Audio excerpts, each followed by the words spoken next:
preparando o povo para o breve retorno do Salvador. Apresenta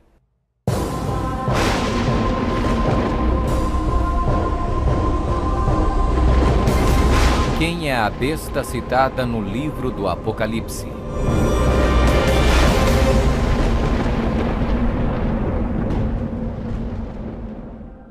O livro do Apocalipse é um dos livros mais amplamente discutidos e debatidos entre estudantes da Bíblia e acadêmicos seculares. Em suas páginas estão registradas as advertências mais aterradoras e profecias explícitas que se possa imaginar. Bem-aventurado aquele que guarda as palavras da profecia deste livro. Um dos símbolos mais cativantes, mas muitas vezes mal interpretado das escrituras apocalípticas do Apocalipse, está no capítulo 13, onde fala sobre a besta do mar, que muitas vezes é referida simplesmente como a besta. Durante séculos, muitas pessoas têm incessantemente especulado qual a identidade da besta. A Bíblia, no entanto, é o seu próprio intérprete. Ao comparar Escritura com Escritura e permitindo que a Bíblia se interprete a si mesma, a identidade da besta torna-se indiscutivelmente clara. Observação: nas profecias bíblicas, a besta simplesmente representa um reino. A besta do mar está inexoravelmente ligada a dois outros símbolos usados na Bíblia, todos representando o mesmo poder e o mesmo reino. Apocalipse 17. A prostituta montada numa besta de 7 cabeças.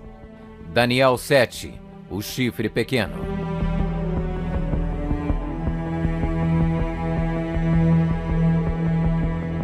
Quando comparamos Escritura com Escritura, a identidade deste poder anticristo torna inevitavelmente óbvio. 15. Características que identificam o poder da besta.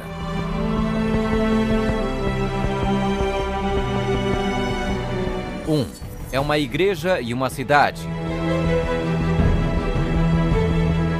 E a mulher, prostituta, que viste é a grande cidade que reina sobre os reis da terra. Apocalipse 17, 18. Observação: na profecia, a mulher é igual à igreja, a prostituta, mulher, portanto, igual uma apóstata, igreja infiel. 2. Está sentada sobre 7 montes.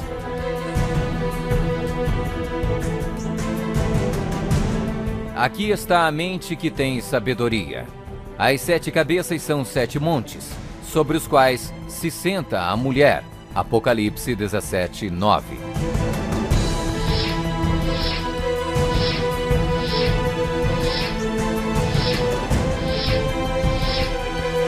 Está vestida de púrpura e escarlate, e é adornada de ouro e pedras preciosas. A mulher, igreja, estava coberta de púrpura e escarlate, e adornada de ouro, de pedras preciosas e pérolas. Apocalipse 17, 4. 4. Exerce poder sobre todos os habitantes da terra. Também foi-lhe dada autoridade sobre toda a tribo, povo, língua e nação. 5. Surgiu de uma área densamente povoada, com uma diversidade cultural. Também disse-me: as águas que viste, onde a prostituta se senta, são povos, multidões, nações e línguas. 6. Completamente erradicou 3 reinos quando subiu ao poder. Atentando nesses chifres, reparei que nascia de entre eles um outro mais pequeno, e que na sequência disso, 3 outros foram arrancados, com a raiz e tudo, para lhe deixar espaço. Observação: na profecia, o chifre igual um rei, reino. 7. Faz guerra com os santos. Vi a mulher embriagada com o sangue dos santos e com o sangue dos mártires de Jesus.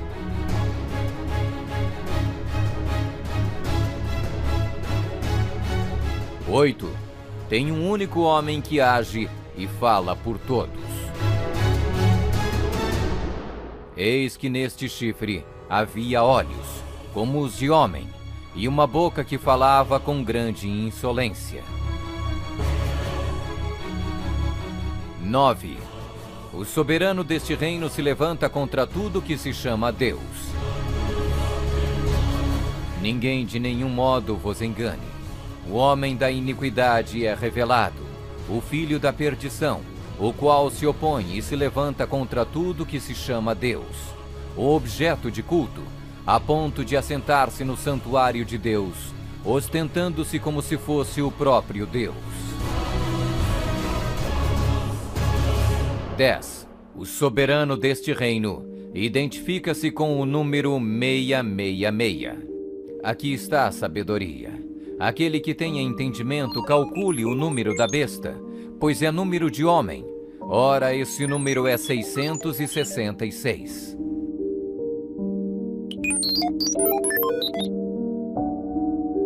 11. Fala arrogâncias e blasfêmias. Foi-lhe dada uma boca que proferia arrogâncias e blasfêmias.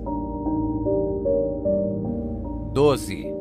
Tentou mudar o calendário e a lei de Deus. E cuidará em mudar os tempos e a lei.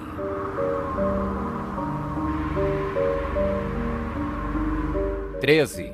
Governou por 1260 anos. E foi-lhe dada a autoridade para agir 42 meses.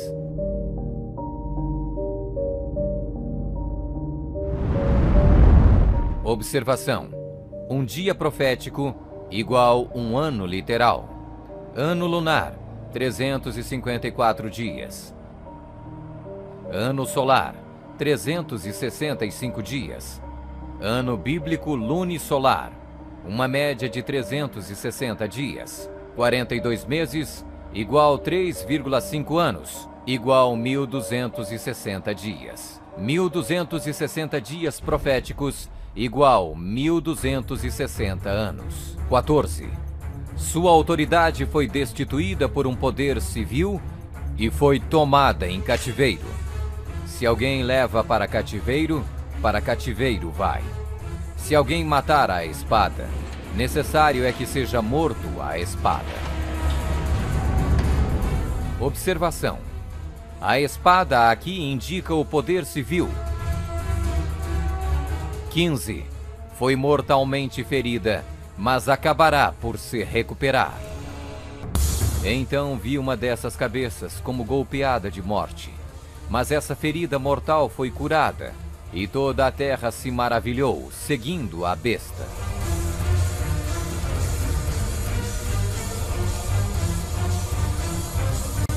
É uma igreja e uma cidade. Está sentada sobre 7 montes. Está vestida de púrpura e escarlate, e adornada de ouro e pedras preciosas. Exerce poder sobre todos os habitantes da terra. Surgiu de uma área densamente povoada, com uma diversidade cultural. Completamente erradicou 3 reinos quando subiu ao poder. Faz guerra com os santos. Tem um único homem que age e fala por todos. O soberano deste reino se levanta contra tudo que se chama Deus. O soberano deste reino identifica-se com o número 666. Fala arrogâncias e blasfêmias. Tentou mudar o calendário e a lei de Deus. Governou por 1260 anos. Sua autoridade foi destituída por um poder civil e foi tomada em cativeiro. Foi mortalmente ferida, mas acabará por se recuperar. Somente um poder na história corresponde com todos estes detalhes da descrição profética. A Igreja Católica Romana. Vamos conferir. A Igreja Católica Romana. 1. É uma igreja e uma cidade. A Igreja Católica Romana e a cidade e estado do Vaticano são sinônimos. O Tratado de Latrão, Papa Pio XI, Mussolini, 1929, declarou o Vaticano um estado independente e reconheceu a soberania do Papa dentro da cidade. Os pactos consistiam de um tratado político que criou a cidade-estado do Vaticano e deu reconhecimento total da soberania à Santa Sé. 2. Está sentada sobre 7 montes. Roma. A cidade das 7 colinas.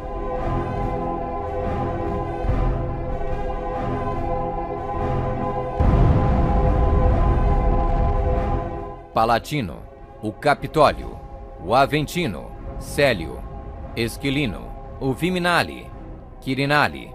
O local histórico de Roma nas famosas 7 colinas foi ocupado durante a Idade do Bronze.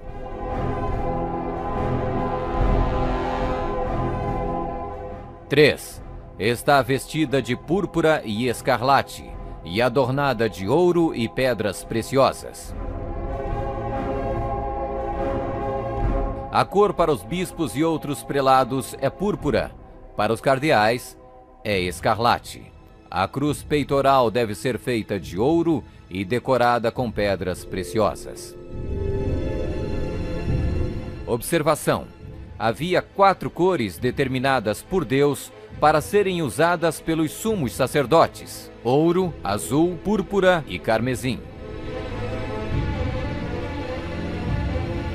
Disse o Senhor a Moisés: fala aos filhos de Israel e diz-lhes que nos cantos das suas vestes façam borlas pelas suas gerações, e as borlas em cada canto presas por um cordão azul. E as borlas vos serão, para vendo-as, vos lembreis de todos os mandamentos do Senhor, e os cumprais. E não seguirei os desejos do vosso coração, nem os dos vossos olhos, após os quais andais adulterando, para que vos lembreis de todos os meus mandamentos e os cumprais, e santos sereis a vosso Deus. 4. Exerce autoridade sobre todos os habitantes da terra. Nós definimos que a Santa Sé Apostólica e o Pontífice Romano têm a supremacia sobre todo o mundo, sobre o qual não existe autoridade superior. O Papa Gregório se declara como direto herdeiro da comissão ilimitada sobre todas as almas. 5. Surgiu de uma área densamente povoada com uma diversidade cultural. A Igreja-Estado Católica Romana surgiu do meio de 10 tribos, monarquias originais da Europa. Anglo-saxões, Inglaterra; germanos, Alemanha; visigodos, Espanha; francos, França; lombardos, Itália; burgundos, Suíça; suevos, Portugal; érulos; ostrogodos; vândalos;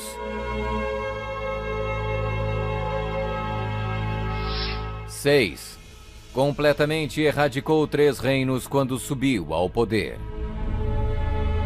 A história registra que o Papado de Roma eliminou 3 das 10 originais tribos da Europa: os vândalos, 454 d.C., os érulos, 493 d.C., os ostrogodos, 538 d.C.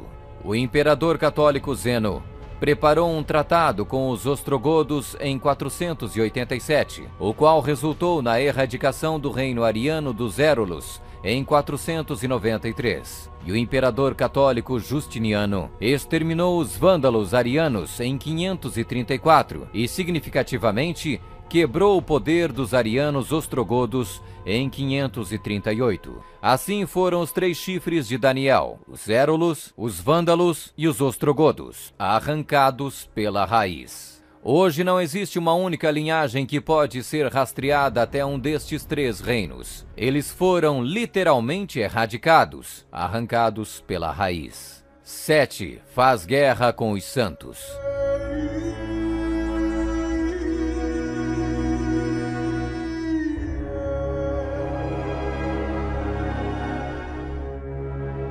Que a Igreja de Roma derramou mais sangue inocente do que qualquer outra instituição que tenha existido na humanidade não será colocada em dúvida por nenhum protestante que possua bons conhecimentos de história. É impossível formar uma ideia completa do enorme número de vítimas, e é quase certo não existir poder de imaginação capaz de compreender adequadamente seu sofrimento.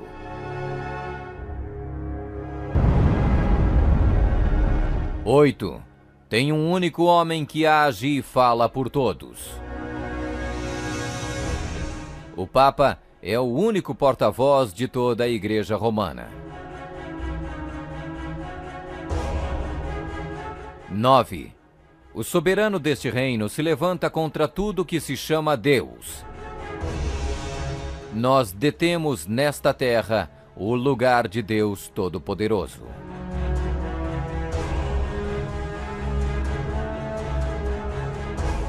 10. O soberano deste reino identifica-se com o número 666. A tríplice coroa do Papa tem a inscrição Vicarius Filii Dei, que em latim significa o vigário do Filho de Deus. O valor numérico do título blasfêmico é 666.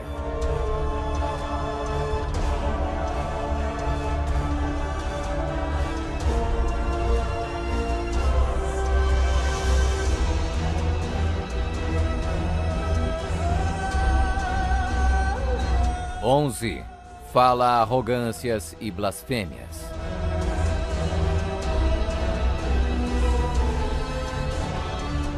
A Sagrada Escritura define blasfêmia como 1. Afirmam ser Deus na terra. O Papa não é apenas o representante de Jesus Cristo, mas ele é Jesus Cristo, ele mesmo oculto sob o véu da carne. 2. Afirma o poder de perdoar pecados. Esta autoridade judicial irá até mesmo incluir o poder de perdoar pecados. 3. Perseguir o povo do Altíssimo em nome do Altíssimo. Devemos classificar a Inquisição como uma das manchas mais negras dos registros da humanidade. Alguns historiadores estimam que mais de 100 milhões de pessoas foram mortas pela Igreja Romana durante a Inquisição. Sob um véu de cristianismo, a besta perseguiu e matou os verdadeiros seguidores de Deus e outros que não conformaram com suas regras. 12. Tentou mudar o calendário e a lei de Deus. O Papa é de tão grande autoridade e poder que pode modificar, explicar ou interpretar mesmo as leis divinas. O domingo é uma instituição católica e sua pretensão de observância pode ser defendida somente em princípios católicos. Do início ao fim das Escrituras, não há uma única passagem que justifique a transferência do culto público semanal do último dia da semana para o primeiro. A Igreja Católica declara naturalmente ter sido a mudança do sábado para o domingo um ato seu, e o ato é um sinal de sua autoridade eclesiástica. Observação: esta mudança não foi simplesmente uma troca de dias de culto, foi uma mudança de calendários.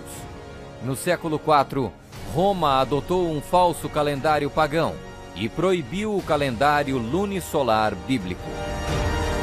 O papado também removeu o segundo mandamento, que proíbe a adoração de ídolos.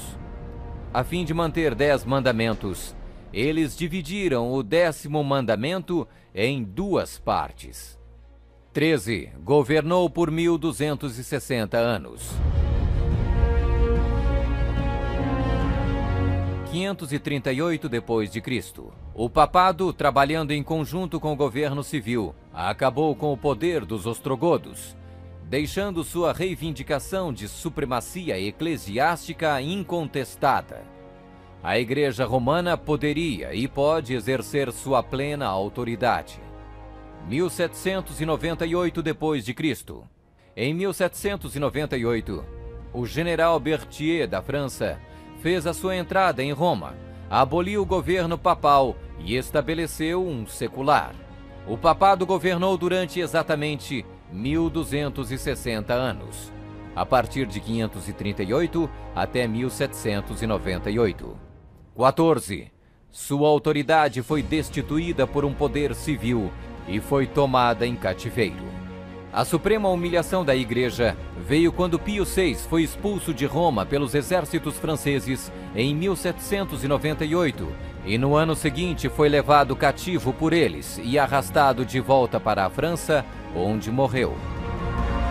15. Foi mortalmente ferida, mas acabará por se recuperar. O papado foi mortalmente ferido. O general Berthier aboliu o governo papal. A ferida começa a sarar e o papado revive. 1929. Roma foi concedida o soberano estatuto extraterritorial em 1929 pelo Tratado de Latrão e Concordata. Eis que venho sem demora. Bem-aventurado aquele que guarda as palavras da profecia deste livro.